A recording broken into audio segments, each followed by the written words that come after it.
reserves, the gentleman from Florida. Mr. Speaker, I yield myself as much time as I may consume. Gentleman is recognized. Mr. Speaker, I support House Resolution 1362, commemorating the life of Lena Horne, who died earlier this month on Sunday, May 9th, 2010. Ms. Horne's many performances as a singer, dancer, and actress enriched countless lives and influenced the history of jazz, pop, Broadway musicals, film, and television. She also contributed in significant ways to the civil rights movement, as Mr. Conyers just stated.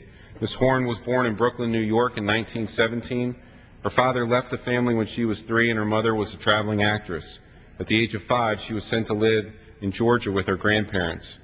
After returning to New York, she joined the chorus at the famed Cotton Club in Harlem in 1933. In the late 1930s and the early 1940s, she was primarily a nightclub performer, but she also appeared in a few low-budget movies and was the featured vocalist on NBC's popular jazz series, The Chamber Music Society of Lower Basin Street. During a nightclub performance in Hollywood in 1943, she gained the attention of some local talent scouts for the movies. She became the first black performer to sign a long-term contract with a major Hollywood studio. She performed in a number of musicals throughout the 1940s, including the MGM musical Cabin in the Sky.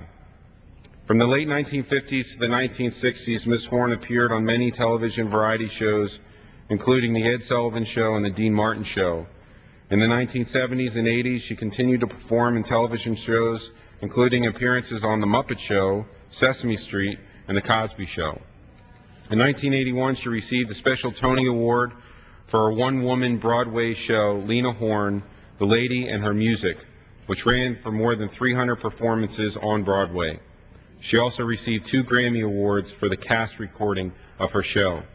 Ms. Horne again won Grammy Awards in 1989, honoring her lifetime achievement, and in 1995, when she was almost 80, for Best Jazz Vocal Performance.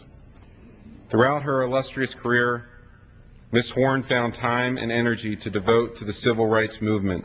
In 1963, she spoke and performed on behalf of the NAACP and the National Council of Negro Women at the famous March on Washington.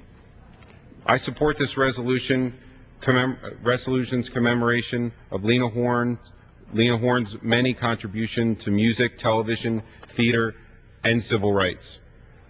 She brought grace and graciousness to every aspect of her work, and I urge my colleagues to join me in supporting this resolution. I reserve the balance of my time. Gentleman reserves the